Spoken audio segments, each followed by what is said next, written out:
Good morning. Happy Tuesday. Are you excited to read chapter 17, The Heir of Slytherin? Because I know I am. Okay. The Heir of Slytherin, and I wanted to wait to show you this picture until today, too. Pretty neat.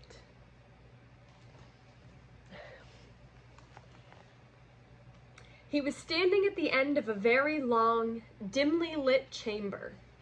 Towering stone pillars entwined with more carved serpents rose to support a ceiling lost in darkness, casting long black shadows through the odd, greenish gloom that filled the place.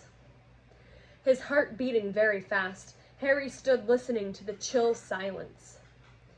Could the basilisk be lurking in a shadowy corner, behind a pillar? And where was Ginny? He pulled out his wand and moved forward between the serpentine columns. Every careful footstep echoed loudly off the shadowy walls. He kept his eyes narrowed, ready to clamp them shut at the smallest sign of movement. The hollow eye sockets of the stone snakes seemed to be following him. More than once, with a jolt of the stomach, he thought he saw one stir. Then, as he drew level with the last pair of pillars, a statue high as the chamber itself loomed into view, standing against the back wall. Harry had to crane his neck to look up into the giant face above it. It was ancient and monkey-like, with a long, thin beard that fell almost to the bottom of the wizard's sweeping stone robes, where two enormous gray feet stood on the smooth chamber floor. And between the feet, face down, lay a small, black-robed figure with flaming red hair.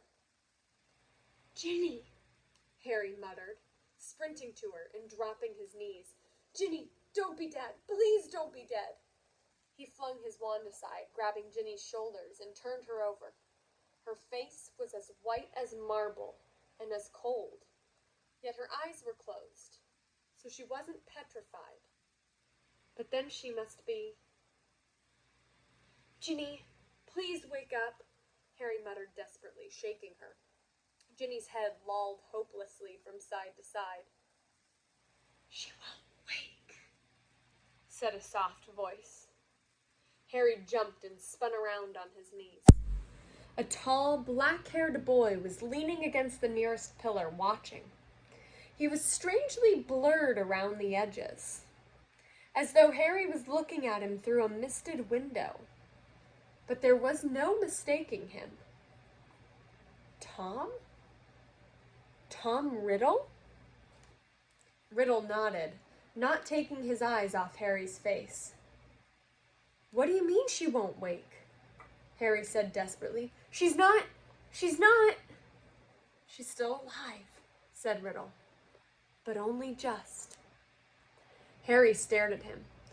Tom Riddle had been at Hogwarts 50 years ago, yet here he stood, a weird, misty light shining around him, not a day older than 16. "Are you a ghost?" said Harry, uncertainly. "A memory," said Riddle quietly, "preserved in a diary for 50 years.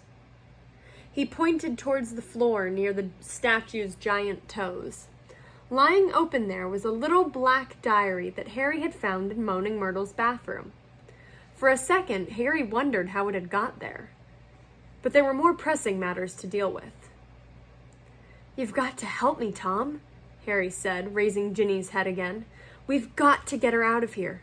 There's a basilisk. I don't know where it is, but it could come along any moment. Please help me." Riddle didn't move. Harry, sweating, managed to hoist Ginny half off the floor and bent to pick up his wand again. Oh, I lost my spot. But his wand had gone.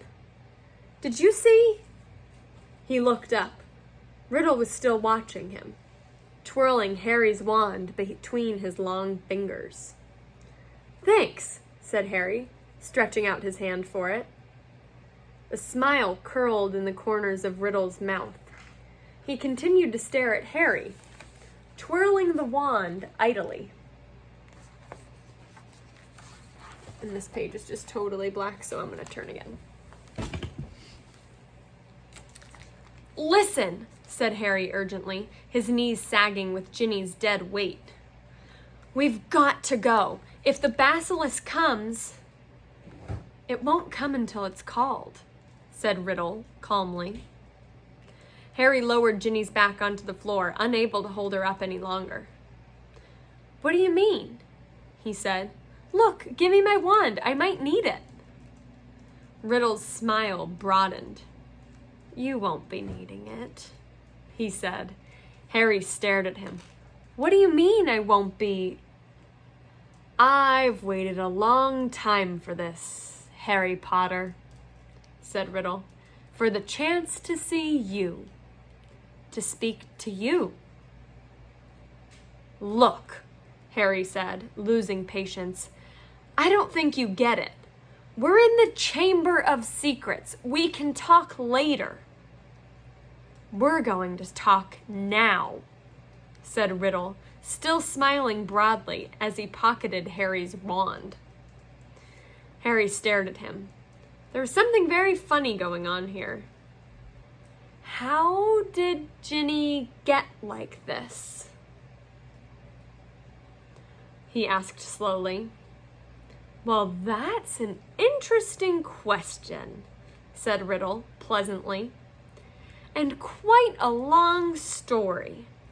I suppose the real reason Ginny Weasley's like this is because she opened her heart and spilled all her secrets to an invisible stranger." "What are you talking about?" said Harry. "The diary," said Riddle. "My diary. Little Ginny's been writing in it for months and months, telling me all her pitiful worries and woes, how her brothers tease her, how she had to come to school with second-hand robes and books, how..." Riddle's eyes glinted. "How she didn't think famous, good, great Harry Potter would ever like her." All the time he spoke, Riddle's eyes never left Harry's face. There was an almost hungry look in them. "It is very boring having to listen to a silly little trouble of an 11-year-old girl," he went on. "But I was patient. I wrote back. I was sympathetic. I was kind. Ginny simply loved me. No one's ever understood me like you, Tom. I'm so glad I've got this diary to confide in. It's like having a friend that I can carry around in my pocket." Riddle laughed, a high, cold laugh that didn't suit him. It made the hairs stand up on the back of Harry's neck. "If I say it myself, Harry, I've always been able to charm the people that I needed. So Ginny poured out her soul to me, and her soul happened to be exactly what I wanted. I grew stronger and stronger on the diet of her deepest fears, her darkest secrets. I grew powerful, far more powerful than little Miss Weasley. Powerful enough to start feeding Miss Weasley a few of my secrets. To start pouring a little bit of my soul back into her." "What do you mean?" said Harry, whose mouth had gone very dry. "Haven't you guessed yet, Potter?" said Riddle softly. "Ginny Weasley opened the Chamber of Secrets. She strangled the school roosters and daubed threatening messages on the walls. She set the Serpent of Slytherin on all 4 mudbloods and the Squib's cat." "No," Harry whispered. "Yes," said Riddle calmly. Of course, she didn't know what she was doing at first. It was very amusing. I wish you could have seen her new diary entries. Far more interesting they became. "Dear Tom," he recited, watching Harry's horrified face. "I think I'm losing my memory. There are rooster feathers all over my robes, and I don't know how they got there. Dear Tom, I can't remember what I did on the night of Halloween, but a cat was attacked, and I've got paint all down my front. Dear Tom, Percy keeps telling me I'm pale and not myself. I think he suspects me. There was another attack today, and I don't know where I was. Tom, what am I going to do? I think I'm going mad. I think I'm the one attacking everyone, Tom. Harry's fists were clenched, the nails digging deep into his palms. It took a very long time for stupid little Ginny to stop trusting her diary, said Riddle. But she finally became suspicious and tried to dispose of it. And that's where you came in, Harry. You found it, and I couldn't have been more delighted. Of all the people who could have picked it up, it was you, the very person that I was most anxious to meet. All right, we're over our 10 minutes, so we've got to go. We have a lot to find out tomorrow. Have a good day.